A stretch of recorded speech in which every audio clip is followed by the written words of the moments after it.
This is Facilities Jeopardy! Please welcome today's contestants, Roger Bruszewski, Pam, Elliott, Kane, and last but not least, Sherry Tone.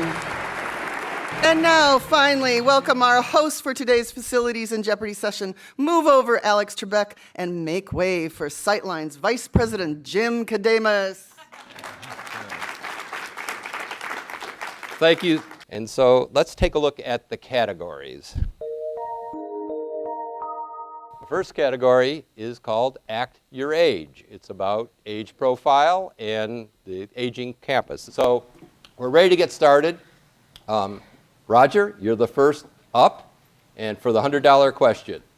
And the $100 question is, more space at colleges and universities was constructed during this decade than any other. My campus is pretty old, so I'm going to say the 60s.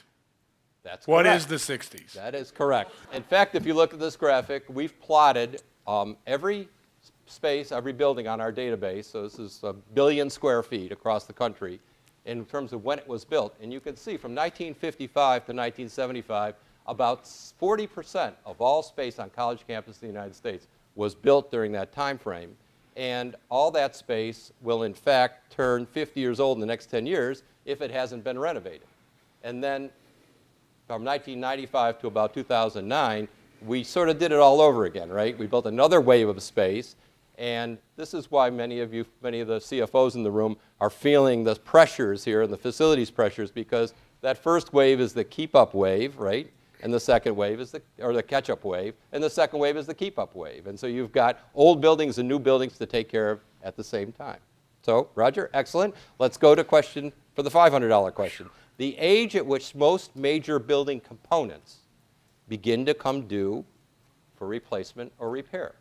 So the age. Well, I'm 61, and I could use some new parts now, so... But it's at which most buildings begin to come due. I'll tell you what I'm going to do. This looks like a really smart audience, so I'm going to use my phone a friend or phone a crowd, whatever you call it. You can't phone your facilities director. Okay. We're not going to let you do that. All right. So we're going to ask the crowd. Let's say, how many think 30 years? Well, I'll do the question, buddy. You do the answer.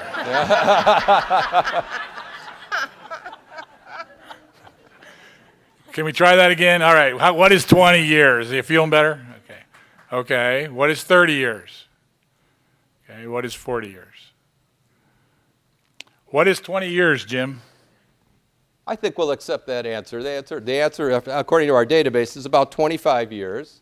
And when we look at the annual life cycle chart of an average building, you can see, if you look at sort of an EKG chart of when the amounts dollars per gross square foot, what years things come due, around 17, 18 years, there's some space renewal. But then after 25, take a look at the blips on the screen, right? They start getting bigger and bigger and coming more frequently. And so, but give or take 5%, I think judges will allow that question. What do you think? Everybody thinks that, give them 20 years. So we'll agree to that. Okay, this is a multiple choice question for you, Roger. This age distribution represents the lowest risk profile for a campus. Is it campus A, campus B, or campus C? The lowest age risk profile. Which is the lowest age risk profile? What is C?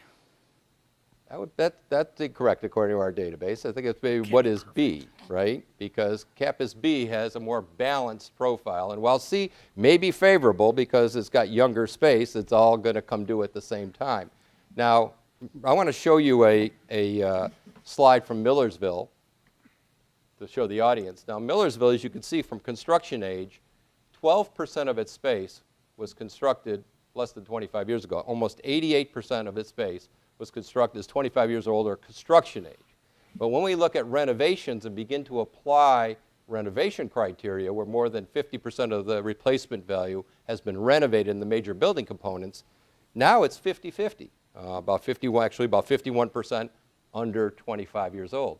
So Roger, can you talk a little bit about how you've accomplished this? Because this is not what we're seeing at most college campuses and not what our database shows. Well, there are basically two or three factors that created that. One was our state legislature doubled our capital budget to our system. So that helped us deal with a lot of backlog, and fortunately for us, we were right in the queue when that happened, and we got a fair amount of money. We did three major renovations and expansions within a 4-year period. In addition to that, we did a lot of one-time money that we also used. And the third, I was very fortunate when I got there. I had some debt that was coming due, and I just rolled the current debt into new debt. Let's take a look at how the PASHE system has accomplished this. You can see the Pennsylvania State System of Higher Education. On the left-hand side are the peer campuses, other state systems across the country. We have data on about 14 state systems across the country.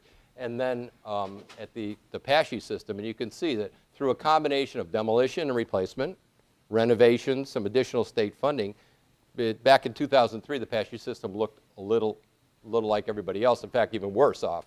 But they actually have been able to make a lot of progress over 10 years. So a lot of people don't think things change in facilities very much, but in fact, they do. And so Roger's been the beneficiary of that. So I'd like to, just to kind of commentary at the end of each category, I'm going to comment a little about what we've learned from Roger in these questions. And I think the key point here is that sometimes a simple metric like age and age of campus is pretty powerful, right? Helps you know when life cycles are coming due, helps you understand your facilities now and in the future, and helps you measure change. And unfortunately, most campuses are not able to have the kind of balanced profile that Roger's been able to accomplish because of that 1960s and 70s space and the big volume of that. So being able to put policies in place and set priorities, because you're just not going to have enough money to do everything. And so the idea that you're going to set priorities and be able to deal with that most difficult space.